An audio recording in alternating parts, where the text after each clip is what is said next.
Hello friends, welcome to Sapura classes. आज हम पढ़ने जा रहे हैं ए.के. रामानुजन के द्वारा लिखा गया poem ओबिचुअरी।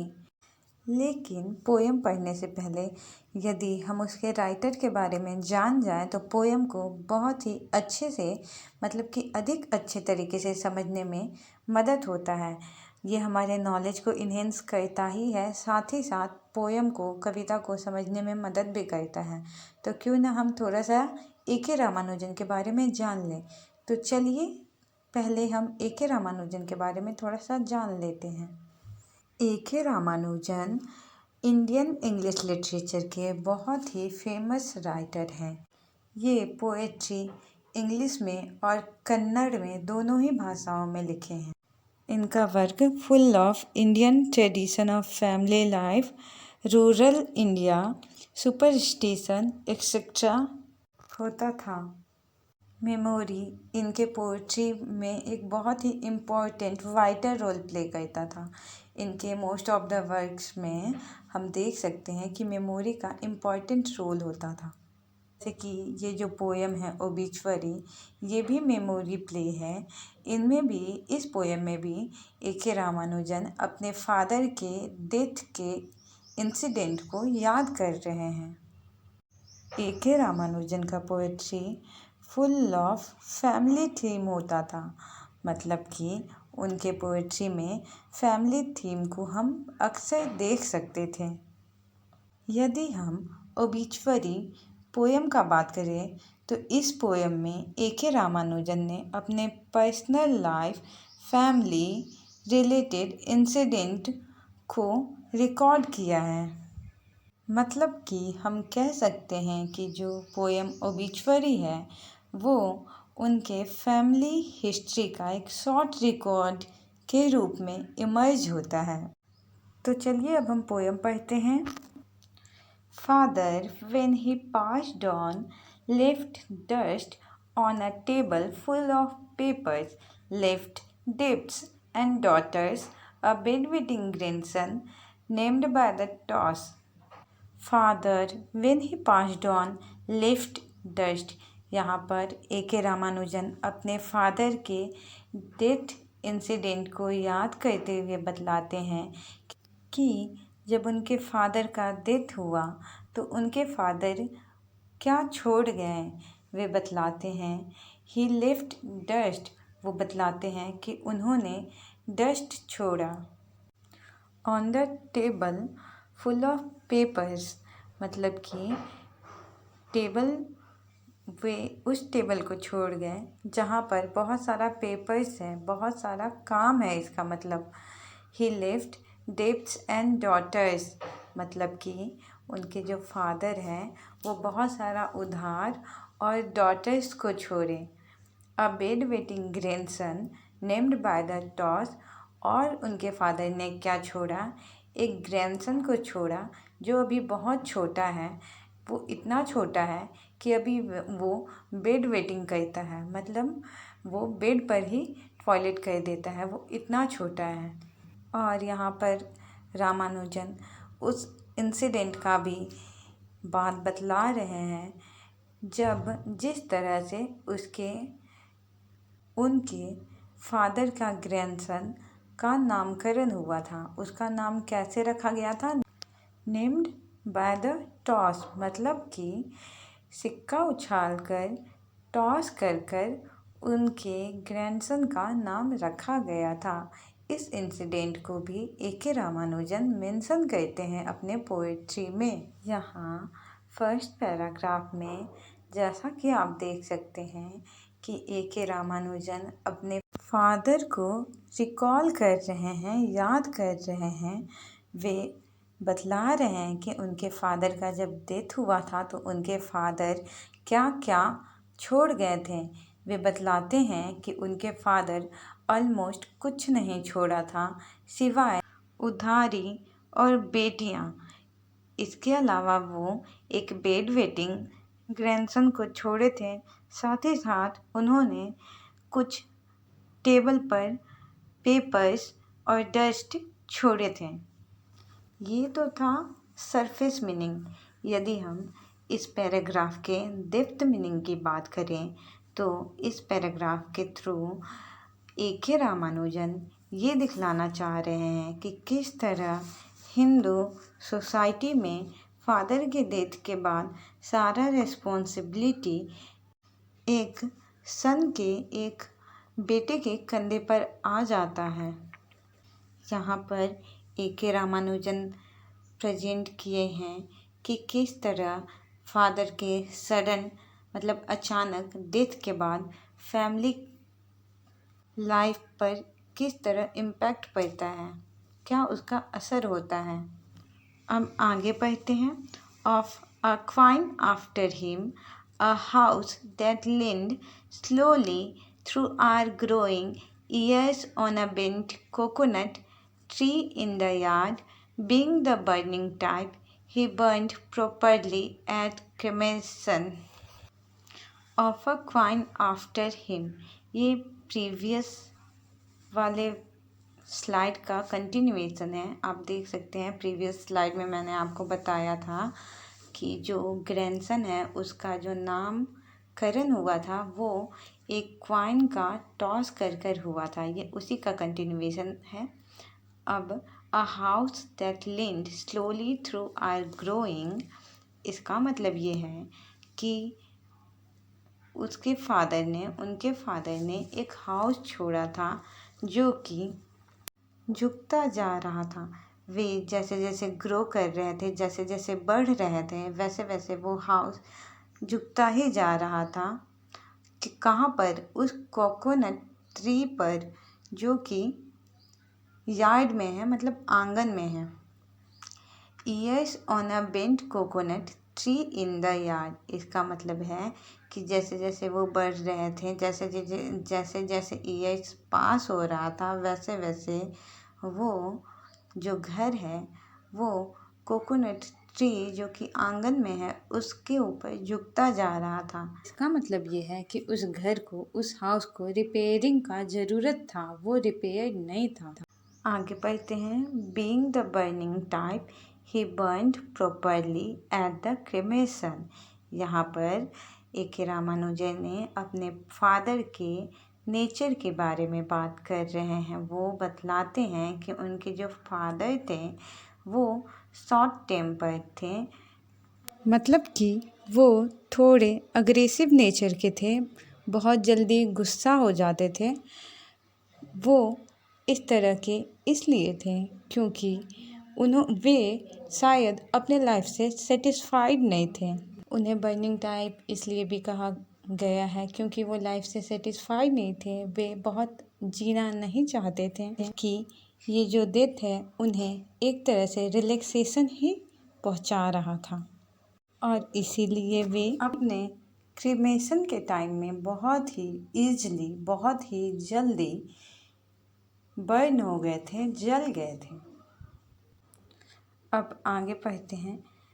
As before, easily and at both ends left his eye coins in the ashes that didn't look one bit different, several spinal discs, rough, some burnt to coal, for sons to pick gingerly and throw as the priest said, facing east, where three rivers met near the railway station, no long-standing headstone with his full name and two dates.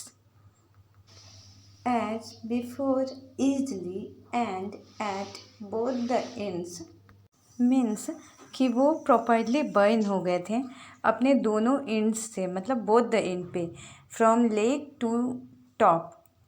चूँकि उनमें अधिक जीने की कोई excitement नहीं था, कोई उतना इच्छा न था, इसलिए वो अपने क्रिमेशन के टाइम में बहुत ही ईजली और पूरी तरह से बर्न हो गए थे। अब हम आगे बढ़ते हैं। यहाँ पर ए.के. रामानुजन अपने फादर के रिचुअल को याद कर रहे हैं। वे बर्निंग सेरेमनी और कंक्लूडिंग राइट को याद करते हैं और बतलाते हैं कि डेप्ट डॉटर्स अनरिपेयर्ड हाउस के अलावा 2 क्वाइन भी था जिसे उनके फादर ने अपने डेथ के बाद छोड़ा था।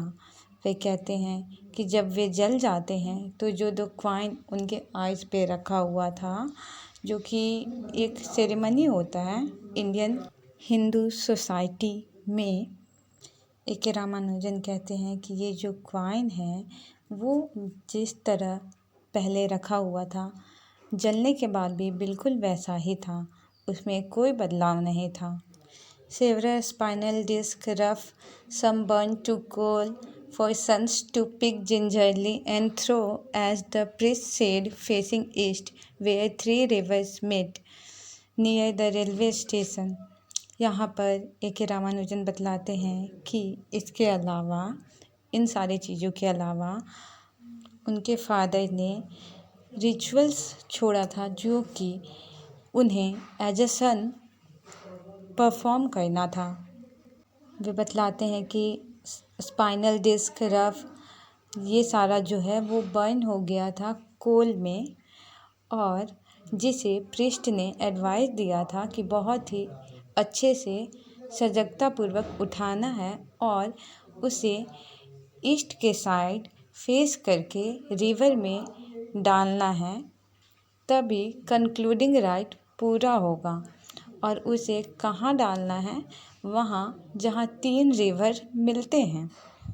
अब आगे पढ़ते हैं। No long standing head stone with his full name and 2 dates to hold in their parentage everything he didn't quite manage to do himself, like his Caesarean birth in a Brahmin ghetto and his death by heart failure in the fruit market. यहाँ पर A K. Ramanujan बतलाते हैं कि उनके father के death के बाद कोई हेड स्टोन नहीं बना था, मतलब कि मरने के बाद जो कब्र वाला पत्थर बनता है जिस पर 2 डेट लिखा हुआ रहता है, बर्थ एंड डेथ, इस तरह का कोई भी चीज़ नहीं बना था। इसके बाद ए.के. रामानुजन बतलाते हैं कि उनके फादर ने सारे चीज़ों को बहुत ही अच्छे से हैंडल नहीं किया था। वो एक कॉमन पीपल की तरह थे जो अपने बर्थ की तरह सिजेरियन बर्थ के हुआ था उनका, और जिनका डेथ भी हार्ट फेल्योर से हुआ था, वो अपने डेथ को भी कंट्रोल नहीं कर पाए थे। यहाँ पर ए.के. रामानुजन बतलाते हैं कि उनके फादर ने सारे चीज़ों को बहुत ही अच्छे से मैनेज नहीं किया था। जैसे कि हमने ऊपर में देखा कि वे उनका जो हाउस था वो अनरिपेयर्ड था, जिसे रिपेरेशन का ज़रूरत था।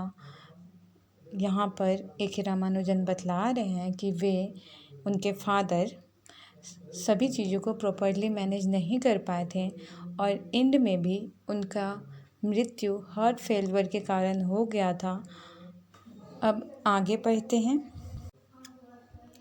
But someone told me he got 2 lines in an inside column of Madras newspaper sold by the kilo exact 4 weeks later to street hawkers. यहाँ पर ए.के. रामानुजन बतला रहे हैं कि मुझे किसी ने बतलाया कि जो मेरे फादर हैं उन्हें 2 लाइन मद्रास न्यूज़पेपर में मिला था, मतलब कि उनके विषय में 2 लाइन मद्रास न्यूज़पेपर में लिखा गया था, जो कि एग्जैक्टली 4 वीक्स बाद स्ट्रीट हॉकर मतलब फेरी वाला के को बेच दिया गया था। अब आगे पढ़ते हैं। Who sell it in turn to the small groceries where I buy salt, coriander and jaggery in newspaper corn that I usually read. Who sell it in turn to the small grocery, इसका मतलब ये है कि वो जो street hawker जिससे उन्होंने अपने न्यूज़पेपर को, उस न्यूज़पेपर को जिसमें कि ए.के. रामानुजन के फादर के ओबिचुअरी का वो लाइन छपा था, उसे जिस स्ट्रीट हॉकर से बेचा था, उस स्ट्रीट हॉकर ने उस न्यूज़पेपर को ग्रोसरीज के दुकान में दे दिया था उस दुकान में, उस ग्रोसरी दुकान में जहाँ से लेखक मतलब कि ए.के. रामानुजन खरीदता था सॉल्ट, कोरिएंडर, जेगरी मतलब नमक, धनिया, गुड़ एक्सेट्रा। आगे देखते हैं। In the newspaper cones that I usual read for fun and lately in hope of finding these obituary lines and he left us। यहाँ पर सबसे पहले मैं आपको बता दूँ, ओबिचुअरी डेथ नोटिस जो पेपर में छपता है उसे ओबिचुअरी कहते हैं।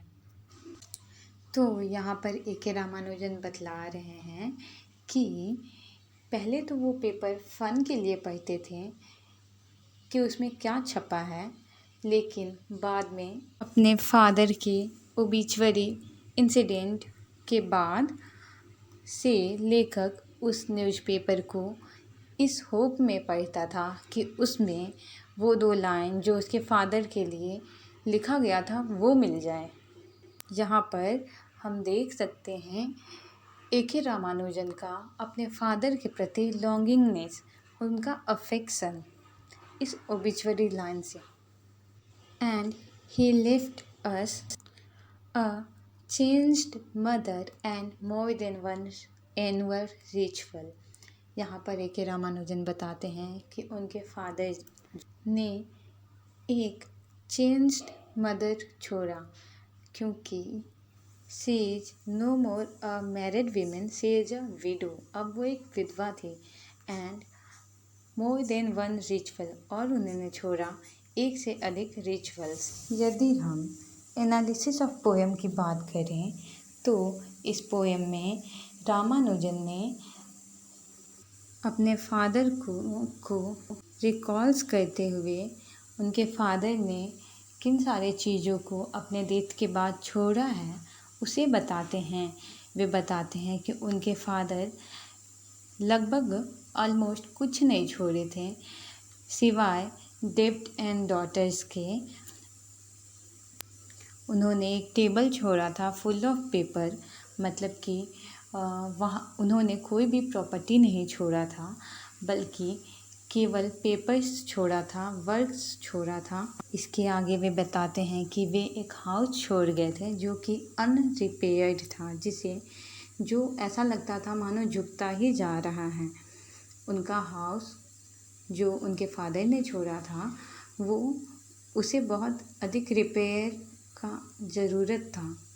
इसके बाद वे कहते हैं वे रिचुअल सेरेमनी को याद करते हैं और बतलाते हैं कि रिचुअल सेरेमनी के टाइमिंग में उनके फादर ने 2 कॉइन छोड़ा था और डिस्क्स छोड़ा था।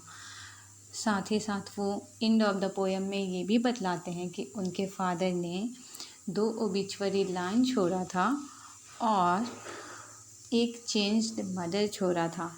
ये सारा मैं एक समरी के तौर पर रिकॉल करवा रही हूँ। इन सारे पॉइंट्स को मैंने डिटेल में समझाया है पोएम के आगे में, मतलब स्टार्टिंग में ही मैंने बहुत ही अच्छे से समझा दिया है। इस पोएम में रामानुजन ने हिंदू सोसाइटी को बहुत ही अच्छे से दिखाया है। हिंदू ट्रेडिशन एंड कस्टम्स को इस पोएम में रामानुजन ने बहुत ही अच्छे से प्रेजेंट किया है। यदि हम थीम की बात करें तो ये इस पोएम में रामानुजन ने फैमिली थीम के साथ डील किया है। वे बतलाते हैं कि फादर के सडन डेथ के बाद एक फैमिली पर कैसा असर पड़ता है। यदि हम पोएम के स्ट्रक्चर का बात करें तो ये जो पोएम है वो 8 स्टांजा का है, और यदि हम राइम स्कीम की बात करें तो कोई स्पेसिफिक राइम स्कीम फॉलो नहीं किया गया है। लैंग्वेज बहुत ही सिंपल है। यहाँ पर मैं 2 और बात बतलाना चाहूँगी, एलिट्रेशन एंड टोन। यदि हम एलिट्रेशन का बात करें तो डेब्ट, डॉटर, स्टार्टिंग में ही एलिट्रेशन मिल जाता है। यदि हम टोन का बात करें तो टोन आयरोनिक है। Thank you and please like, share and subscribe.